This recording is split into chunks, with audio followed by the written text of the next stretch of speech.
Alhamdulillah. Mes honorables frères et sœurs, bon gré mal gré, nous sommes toutes et tous, petits comme plus âgés, hommes comme femmes, à fréquenter une fréquentation qui peut être une bonne fréquentation, mais qui peut être aussi un poison. Cette fréquentation est avec nous, de jour comme de nuit, petits comme grands, tout le monde en général à notre époque au XXIe siècle, fréquentons cette fréquentation. Je ne parle pas d'une personne, mais je parle de nos smartphones. Alors, nos smartphones aujourd'hui sont un outil qu'on peut utiliser à bon escient, il y a du bien, mais ça peut être aussi un ennemi de l'intérieur qui détruit de manière subtile, de manière vicieuse, étape par étape, graduellement, l'intellect, le cerveau, la foi, la bonne conscience, la bonne moralité de la personne qui fréquente cette fréquentation, à savoir le smartphone. Ça peut être dans certains cas un ennemi de l'intérieur. Et c'est pour cela qu'il est important de prendre conscience de cela. C'est une sorte, si on donne une autre image, de virus, ou pour être plus précis, dans certains cas, ça peut être une sorte de virus. Certains peuvent être asymptomatiques, d'autres peuvent être immunisés, Dieu merci, mais beaucoup tomberont malades, seront touchés par une certaine maladie du cœur, de l'âme, etc. Et d'autres succomberont. Donc c'est une image, une façon de parler. C'est-à-dire ils succomberont, ils se feront avoir, ils ne tiendront pas. Ce virus-là prendra le dessus et ils tomberont dans des grands péchés, dans une perte d'éthique, etc. Et ça peut aller très loin. Pourquoi ? Parce que quelque part, le monde est dans nos smartphones. Le monde est entre nos mains. Et en plus de cela, aujourd'hui, vous savez très bien que quand on dit le monde est entre nos mains, ce n'est pas qu'entre nos mains, nous, adultes. Vous vous souvenez, pour ceux qui sont de la même génération que moi, à quelle époque on a connu les premiers téléphones portables, je ne dis pas les smartphones avec l'accès à Internet, avec les applications, avec le monde qui s'ouvre à nous en 2-3 clics. Non, je parle simplement des téléphones portables. C'était, je pense, j'avais 18 ans, 19 ans, ça commençait quand on avait juste simplement l'opportunité ou l'occasion d'avoir un téléphone portable qui fait une petite photo ou quelques photos, eh bien, de qualité très médiocre, on était... Mais maintenant, aujourd'hui, à 9 ans, donne le téléphone au petit de 9 ans, 8 ans, pour pas dire 5 ans, alors qu'on sait que même à 5 ans. Et tu verras que certains manient mieux le téléphone, le smartphone, les applications que toi qui as 30 ou 40 ans. C'est vrai ou pas ? Et c'est pour cela que cette banalisation de l'utilisation de cet outil, à force de le voir entre les mains, à force de le mettre entre les mains de nos enfants, nous fait perdre quelquefois une certaine lucidité et nous fait oublier que ça peut être un ennemi de l'intérieur, un virus, un poison. Te dis pas, et attention, je m'adresse ici aux jeunes, aux enfants, aux adultes, aux vieux, à tout le monde, à moi le premier. En tout cas, si nous parlons de nos enfants, te dis pas, oui c'est bon, mon fils il veut pas sortir, il sort pas le week-end le soir, il est dans sa chambre tranquille, tout va bien. Eh bien nous à l'époque, je reviens encore en arrière, nous on suppliait presque nos parents de nous laisser 1 heure de plus jouer au foot dehors, jusqu'à 20h, jusqu'à 19h quand on était jeunes. Maintenant, c'est certains parents qui supplient leurs enfants de sortir dehors et de lâcher le smartphone. Parce que certains enfants, ils se sont recroquevillés quelque part, ils sont entrés dans une sorte de bulle, une sorte de caverne et une sorte de monde qu'ils ont créé dans leur chambre en étant allongés dans leur lit. Ils ne veulent plus sortir. Pourquoi ? Je vous répète, parce que le monde est entre leurs mains. Le monde est entre leurs mains. À travers cet écran d'un smartphone, ils n'ont même plus besoin de s'évader physiquement parce qu'ils s'évadent virtuellement. Les plus grands des péchés peuvent être commis à travers le smartphone. Les plus grands des vices peuvent être découverts à travers le smartphone. La moralité, le comportement peut être détruit. Attention, je ne généralise pas, mais dans certains cas, à travers le smartphone. L'éducation peut être mise en l'air à travers le smartphone. L'insolence, l'incitation au vol, l'incitation au meurtre dans certains cas, l'incitation à la perversité, l'incitation au grand péché, l'incitation au mal, l'incitation peut être découverte et peut être enseignée à travers nos smartphones. Pourquoi ? Parce que vous savez très bien que maintenant tout le monde partage tout et n'importe quoi sur les smartphones et ça attire les jeunes. Et ça attire les plus âgés aussi. Et ça attire les vieux aussi.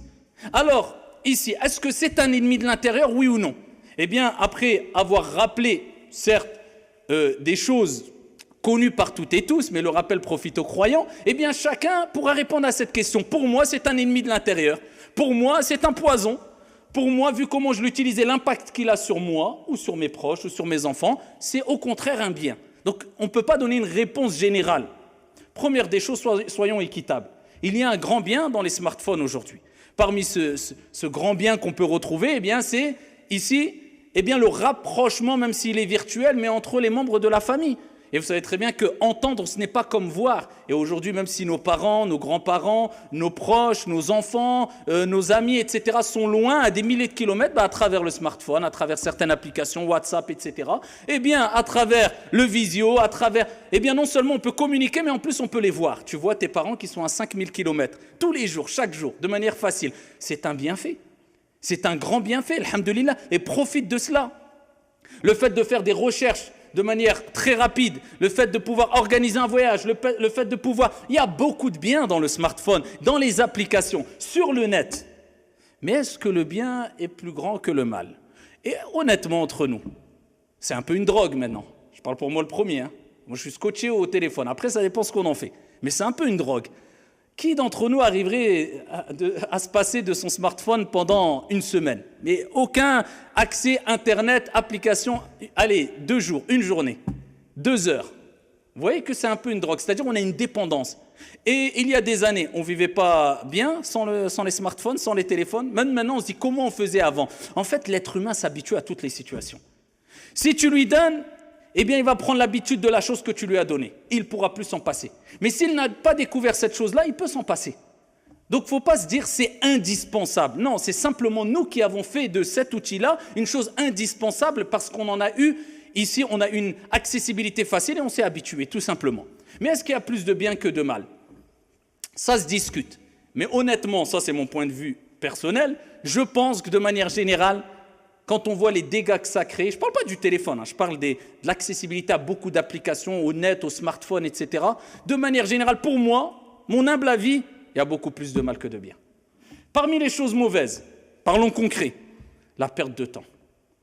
Alors si, vous savez qu'il y a des applications sur les smartphones, tout le monde l'a, peu importe, tu es Android ou iPhone, on n'est pas en train de faire la pub pour Android ou iPhone ou Apple ou iOS ou... Ici, vous savez très bien que vous pouvez voir combien de temps vous passez sur votre smartphone chaque jour. Faites le test ce soir. D'accord? Prenez une journée de 24 heures. Et sachez qu'après, posez-vous la question. Combien de pages de Coran vous avez lu? Combien de pages de livres, même pour enrichir sa culture générale, ou bien sur la religion, vous avez lu? Vous savez qu'en lisant une page de Coran, si on prend une moyenne, le prophète alayhi salatu wassalam a dit, une lettre, c'est 10 bonnes actions, 10 hasanat. D'accord, 10 bonnes actions. Si on multiplie par, il y a à peu près, grosso modo, 40 lettres à 50 lettres par ayah, par ligne, on va dire, non pas par ayah, par ligne. Si on multiplie par 15 lignes, on est à peu près à une lecture d'une page, plus de 6000 hasanat, 6000 bonnes actions. Tout en sachant que Allah subhanahu wa ta'ala nous dit « Innal hasanat », les bonnes actions font dissiper les mauvaises actions. Donc tu as plus de 6000 péchés, 6000 mauvaises actions d'effacer. Et en plus, on sait très bien que la lecture du Coran, c'est un moyen par lequel Allah nettoie les cœurs. Allah élève l'âme et augmente la foi. Et c'est un des meilleurs actes d'adoration et les plus aimés auprès d'Allah. Et au jour de la résurrection, on te dira « Iqra, lis et monte les degrés du paradis ». Donc, les bienfaits qu'il y a dans la lecture du Coran, on peut pas, il nous faudrait plus d'1 heure pour les citer. Ça, c'est en lisant une page qui prend à peu près 10 minutes. Regarde, compare tout ce bienfait que tu as laissé passer avec combien de temps tu es resté sur ton smartphone, et particulièrement les jeunes. Scotché au smartphone, et j'en passe. Je ne parle pas que d'une ou 2 applications, mais maintenant, ça y est, c'est la concurrence des applications, où tout va vite. Entre Snapchat, TikTok, Instagram et compagnie, la problématique est où? C'est un bouffe-temps. Et c'est quelquefois un bouffe-cerveau. Pourquoi? Parce qu'on a détruit le temps à travers certaines applications. Enfin, ça a été voulu aussi TikTok qui renvoie vers le son tic-tac. C'est les fondateurs qui le disent, pour rappeler l'importance de Ah, tic-tac, le bruit de quoi? De l'aiguille d'une montre. La moindre minute, il faut l'exploiter. La moindre seconde, il faut l'exploiter. Mais l'exploiter dans quoi? À regarder tout et n'importe quoi et ça s'enchaîne. Et vous avez vu les applications aujourd'hui, pourquoi ça fait perdre le temps et tuer le temps? Parce que ça va vite. Et tu ne te lasses pas, parce que c'est des choses nouvelles. Mais le problème, c'est que non seulement ça te fait perdre du temps, mais ça te fait perdre, et ça c'est, je pense, encore plus grave que la perte de temps. Ça te fait perdre ta concentration.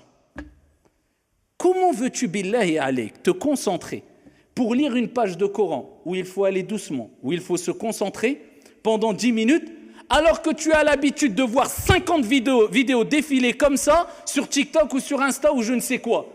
Ton cerveau, c'est comme un muscle. Soit tu le renforces ou soit tu l'affaiblis. Et à force d'avoir cette paresse intellectuelle à travers certaines applications comme TikTok et autres, et voir défiler des dizaines, voire des centaines de vidéos qui sont différentes les unes des autres, dans un temps très court, eh bien tu affaiblis ce muscle, tu affaiblis ton cerveau, et quand tu veux que ton cerveau se concentre sur la lecture d'une page ou autre, il ne peut pas, il ne tient pas. Et là, on est en train de tuer nos concentrations, et particulièrement la concentration de nos jeunes. Ils n'arriveront plus à lire le Coran, ils n'arriveront plus à lire des livres de manière générale, à se concentrer à l'école, ils n'arriveront plus à écouter un cours ne serait-ce que 30 minutes ou là 40 minutes. C'est pour cela que même pour les rappels religieux, eh bien comme on le dit souvent, nous à une époque c'était des cours, des conférences d'1 heure, des séminaires de 5 heures, 7 heures, et c'était pendant des jours, et c'était... Maintenant, si tu dépasses 3 minutes, le jeune ne regarde pas. Eux, ils aiment maintenant que ce qui va très vite, et surtout pour se donner bonne conscience aussi quelquefois. Ah, mais je suis sur TikTok et autres, mais j'écoute des rappels religieux. Il a vu 30 secondes. D'accord, mais avant et après le rappel religieux, tu as vu combien d'heures de façade et de je ne sais quoi? Ça passe de une voiture à une course, à un vol, à une insulte, à un manque d'éthique, à des images hadith wala haraj. Je passe les détails et ça va vite. Et même, et quelquefois se glisse à une récitation du Coran. On se donne bonne conscience. Et wallahi que ça peut être un poison. Et ça peut être un ennemi de l'intérieur qui détruit notre foi. C'est pour ça qu'il faut prendre conscience que le smartphone aujourd'hui, si on ne lui met pas un cadre, si on ne se contrôle pas, si on n'arrive pas à le dompter, si on n'arrive pas à s'imposer une éthique, si on n'arrive pas à se mettre ici des règles strictes, j'ai pas besoin de cette application, je ne vais pas la télécharger, la laisser et laisser la tentation en face de moi tous les jours. Hop, je la supprime, je n'ai pas besoin de cette application. Alhamdoulilah, ça va changer quoi à ta vie? Ça va changer quoi à ta life, s'il te plaît? Tu crois que ça va changer quoi à ta vie si tu n'as pas TikTok ou Insta ou tu vas quoi? Tu auras perdu quelque chose de... Rendez-vous dans 2 ans avec ceux qui ont eu l'application, pose-toi avec lui, dis-lui qu'est-ce que tu as appris dans la vie? Qu'est-ce que tu as appris comme expérience? Qu'est-ce que tu as appris même pour les choses de la vie d'ici-bas? Même pour le business, allez, pour du commerce et autres. La plupart, ils n'ont rien appris. Ni pour la vie d'ici-bas, ni pour le delà. Donc en fait, t'inquiète pas, tu perdras rien. Tu ne seras pas déconnecté. Moi, je connais des personnes qui sont des jeunes, 30 ans, 20 ans, 40 ans. Wallah, par question d'éthique et de principe, eh bien, ils n'ont pas de smartphone. Ils n'ont jamais... Ils se disent, je peux en acheter 100 des smartphones, je ne veux pas. Ça va me servir à quoi? J'ai un téléphone, je peux appeler, on peut m'envoyer des messages, je peux envoyer des messages en cas d'urgence ou contacter ma famille. Cela me suffit. Je ne dis pas d'aller jusque-là, mais en tout cas, ne laissez pas les applications et Internet vous éduquer ou éduquer vos enfants. C'est une responsabilité qu'on a toutes et tous. Vous êtes tous responsables et vous serez tous interrogés sur vos responsabilités comme le prophète alayhi salatu wassalam nous a dit. Et le prophète, il nous rappelle que l'homme est responsable de sa famille et la femme est responsable ici de son foyer, etc. Le hadith, le récit prophétique est connu. Donc on a tous une part de responsabilité. Donc ici de dire je donne le smartphone à mon enfant, ou même toi, je prends le smartphone sans aucun cadre, sans contrôler, wallahi tu cours à ta perte quelque part, si tu n'as pas de cadre. Et Allah dit وَلَا تُلْقُوا بِأَيْدِيكُمْ إِلَى تَهْلُكَةِ وَأَحْسِنُوا. Et ne vous jetez pas à la destruction par vos propres mains et soyez bienfaisants, agissez avec excellence. Donc ne provoque pas ici des choses que tu ne pourras pas gérer. Ne rentre pas dans un terrain que tu ne pourras pas contrôler. Alors que tu sais qu'au fond de toi, tu es faible. Et ça va extrêmement vite. Vous savez toutes et tous que ça va extrêmement vite. Et que tu peux regarder un verset coranique ou alors une vidéo d'un rappel religieux Et 2 secondes après ou 10 secondes après, sans avoir eu l'intention de faire cela ou d'aller voir ceci ou cela, tu te retrouves en train de regarder, je ne rentre pas dans les détails. Et le pire maintenant, vous savez c'est quoi? C'est comme je le dis souvent, Wallah, c'est pas de faire le péché. C'est grave de faire des péchés, mais on n'est pas des anges. En tout cas, il faut éviter les grands péchés, ça c'est la moindre des choses. Ah mais on fait tous des péchés, on n'est pas des anges, et Dieu pardonne, alhamdoulilah, et sa miséricorde dépasse ici sa colère. Mais le pire, c'est pas cela. À travers les réseaux sociaux, aujourd'hui, il y a non seulement le fait de commettre un péché qu'on peut retrouver à travers les réseaux sociaux, mais la banalisation, et pire que cela encore, la promotion du péché. C'est-à-dire qu'à une époque, parce qu'on n'avait pas l'habitude de voir des gens voler, des gens tuer, des gens mentir, des gens, je ne sais pas faire quoi, manquer de morale ou d'éthique, manquer de pudeur ou autre. C'était pas comme ça au grand jour. Tu sortais, tu voyais, Bnadem, Bachar, des gens normaux, comme tout le monde. Quelquefois, tu voyais des choses qui choquent, ou tu étais témoin d'un vol, tu étais témoin d'une insulte, d'une agression. C'était choquant. Mais aujourd'hui, tu en vois combien sur les réseaux sociaux qui tournent? Même quelquefois, si c'est pour condamner. Mais le fait de les voir et les revoir, et voir des mauvais comportements, et voir des choses, et des agressions, et des manques de pudeur, ça devient banal pour toi. Donc ça veut dire que ça ne te fait presque plus rien, et quand tu vas le voir, tu vas dire, alors il n'y a rien de grave. Et c'est ce qu'on retrouve dans le comportement et dans les réactions de beaucoup de jeunes aujourd'hui qui n'ont pas vécu à notre époque, et ce qu'on a vécu. Et pire que cela, maintenant, non seulement c'est pas grave, mais certains en font la promotion, et quelquefois au nom de la religion, comme on l'a déjà cité plusieurs fois. Il a l'image du religieux, bien qu'il n'y a pas de vêtements religieux et autres, mais il y a des conditions, bien sûr. Mais il donne l'image du religieux, 2-3 rappels, et à côté des 2-3 rappels, eh bien, il fait le façade où il a un comportement, mais rien à voir avec l'éthique du croyant ou du religieux. Et quelquefois même, il commet des grands péchés, au grand jour. Et ça, c'est extrêmement grave, alors que le prophète alayhi salatu wassalam nous dit quoi? Kullu ummati mu'afa, toute ma communauté sera pardonnée, sauf al-mujahirin, illa al-mujahirin. Ils ont dit, c'est qui ils sont? Si vous voulez savoir, c'est qui le mujahirin? Ce sont celles et ceux qui commettent des péchés. Dieu a caché leurs péchés. Par exemple, il a commis des péchés le soir. Allah ne l'a pas scandalisé parce que notre Seigneur, c'est As-Sittir. C'est un des noms d'Allah, c'est-à-dire celui qui cache beaucoup les péchés. Si Allah il nous dévoilait, même moi, j'aurais honte de monter sur le mimbar, là. Si Allah dévoilait tous mes péchés à vous que j'ai pu commettre, ne serait-ce qu'en 2 semaines, Wallah, j'aurais honte de monter sur le mimbar. Et vous auriez honte d'être devant moi. Mais Allah As-Sittir, c'est pas il cache un défaut, il cache beaucoup. Il aime cacher énormément les défauts. Pour que tu reviennes et tu te repentes. Il t'invite au repentir. Je t'ai caché. Et quelquefois, quand tu persistes, eh bien Allah dévoile le péché au grand jour. Ça veut dire que tu as dépassé les limites. Là, ça y est. Là, c'est trop, là. Eh bien, le prophète, il dit, Allah pardonne les péchés, sauf à al-mujahirin, c'est-à-dire ceux qui commettent des péchés. Allah a caché leurs péchés, mais eux, ils les dévoilent, ils s'en vantent, ils en font la promotion. Regardez ce que j'ai fait. Regardez, j'ai cramé une voiture. Regardez, j'ai été avec tel ou tel. Regardez, j'ai forniqué. Regardez, j'ai... Au grand jour. Et ça, c'est pire. Et le problème, c'est que quoi? Tout cela, maintenant, on le banalise. Et regardez, Anas, comme je vous dis souvent, Ibn Malik radiyallahu anhu arda, qui faisait partie des compagnons, qu'est-ce qu'il a dit? Il dit, vous commettez des péchés à votre époque qui, nous, à l'époque du prophète, quelques années avant, parce que le prophète était mort, on les considérait comme al-mubiqat, c'est-à-dire al-muhlikat, celles qui détruisent les grands, les graves péchés. Mais ça, c'est il y a 14 siècles. Si maintenant, Anas ibn Malik, eh bien, voit ici ce qu'il y a dans TikTok et compagnie, il va dire quoi? Regardez dans quel... Pour nous, en fait, la norme, c'est devenu ce qu'on voit tous les jours. Mais non, mais la norme, il faut revenir en tant que musulman à nos textes déjà, et en tant que concitoyen, en tant qu'être humain tout simplement, faut revenir à ce qui relève de la bonne éthique, de la bonne moralité. Et vous savez que ce qui est chouma, ce qui est honteux quelquefois, il n'y a pas besoin de texte ou autre, c'est connu par toutes et tous, croyants ou non croyants, musulmans ou non musulmans. Mais maintenant, il n'y a plus de hib. Illa man rahim Allah. Et au-delà de ça, qu'est-ce qu'on trouve encore? Pour ça, je vous dis, chacun va répondre à la question, est-ce que c'est un ennemi de l'intérieur ou pas? Ça dépend, il y a des gens, ils vont dire, moi écoute, j'ai Internet, j'ai un smartphone, j'ai pas d'application, j'ai des applications, mais je contrôle tout à fait. Ça fait 2 ans, ça fait 3 ans, aucun problème. Rien à dire. Alhamdulillah. Moi, je parle de ceux qui sont noyés dans les grands péchés à travers leur smartphone tous les jours. Et oh, combien ils sont. Oh, combien ils sont. Oh, combien ils sont. Et qu'est-ce qu'on retrouve aussi? Eh bien, la banalisation de la médisance. savez que à l'époque, la médisance se faisait surtout avec la langue.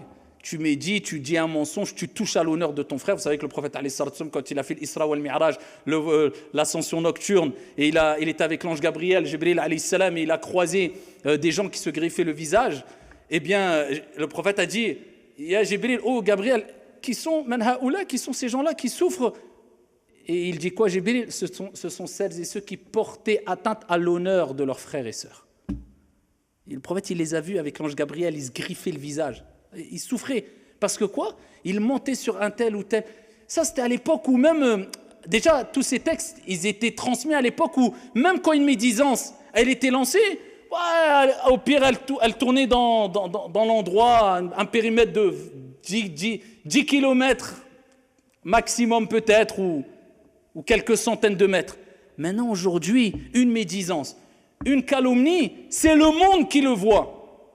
Comment tu vas rattraper cela? Et peut-être ton message ou ta vidéo, elle va continuer à tourner après ta mort, et le monde va continuer à voir cela. Et toi, c'est pas grave, il n'y a pas de problème. Alors que Allah subhanahu wa ta'ala dit dans le Coran, يَوْمَ تَشْهَدُ عَلَيْهِمْ أَلْسِنَتُهُمْ وَأَيْدِيهِمْ وَأَرْجُلُهُمْ بِمَا كَانُوا يَعْمَلُونَ. Le jour où quoi? Où leur langue, leurs doigts aussi, et leurs pieds témoignera sur ce qu'ils faisaient. Tes doigts vont parler et vont témoigner. Donc quand tu tapes dans le clavier, fais attention à jouer aux grands politologues, aux grands religieux, aux grands scientifiques, alors que toi, tu n'arrives même pas à te contrôler et à éduquer ton âme pour faire salat al-fajr, et peut-être tu critiques des prêcheurs, ou tu critiques des savants, ou moi j'aurais dit ça, ou la géopolitique, ou pourquoi tel gouverneur il est vendu, ou pourquoi ceci, cela, alors que toi, peut-être si tu as un emploi où tu touches 5 000 € par mois, tu vas oublier toi, ta famille et ta religion. Al-fitna, c'est dur. Quand Allah il éprouve quelqu'un, c'est dur. Occupe-toi de toi. C'est déjà très bien et énorme. Allah dit dans le Coran, Qu anfusakum wa ahlikum nara. Préservez vos personnes et vos familles du feu. Occupe-toi de toi, de ta famille, de ton entourage, et fais ce qui est sûr, ce qui ne t'apportera pas de dégâts collatéraux. Et c'est pour cela que je vous dis que le smartphone peut être un poison et un ennemi de l'intérieur pour les adultes, les vieux, les femmes, les hommes, mais pas aussi pour les enfants, pour tout le monde. Personne n'est à l'abri. Donc faites attention, contrôlez bien vos smartphones. Sachez que c'est une fréquentation, et le prophète alayhi salatu wa sallam a dit Al-mar'u ala dini khalili. Falyanzur ahadukum man yukhali. La personne est sur l'éthique de celui qu'il fréquente. Que chacun d'entre vous regarde bien qui il fréquente. Donc faites très attention, barakallahu fina wa fikum. Et sachez que le prophète alayhi salatu wa sallam nous dit Ni'matan maghbounun fihima kathirun minan nas as-sihhatu wal faragh. Deux bienfaits dont beaucoup de gens négligent, se font avoir: la santé et le temps libre. Tu as du temps libre, profite. Fais de cela une utilisation comme du sel dans un plat, de certaines applications, et tout, de temps en temps, avec un cadre. Mais ne fais pas de cette application ou de ton smartphone le plat principal. C'est ce qu'il faut retenir surtout, parce que les choses vont très vite et les conséquences néfastes qu'il y a à travers les smartphones, eh bien, se font ressentir à travers le comportement de notre jeunesse, comme on le sait toutes et tous, les plaintes des parents parce qu'ils sont à bout, ils n'arrivent plus à rien à contrôler dans l'éducation des enfants, et la liste est très longue, donc faites très attention, barakallahu fina wa fikum, profitez du temps, le temps passe très vite, la mort, elle est proche, construisez votre avenir professionnel, je vous dis, construisez votre avenir professionnel, tout en se préparant pour le delà, et cela, tu ne le feras pas avec des applications ou quoi que ce soit. C'est pour ça qu'il y a des gens, wallah, ils mettent de côté leur smartphone, ils se concentrent dans l'essentiel. Tu reviens le voir 2 ans après, que ce soit dans la religion ou dans la dunya, il a évolué, Allahumma barik, il a une maturité. Quelquefois, il a 16-17 ans, il parle avec toi, on dirait il a 40 ans. Et tu verras des gens noyés dans les futilités, tu parles avec lui, il a 40 ans, wallah, on dirait qu'il a 10 ans et encore je suis gentil. هذا وصلوا وسلموا رحمكم الله على نبي المختار كما أمركم بذلك جل وعلا حينما قال إن الله وملائكته يصلون على النبي يا أيها الذين آمنوا صلوا عليه وسلموا تسليما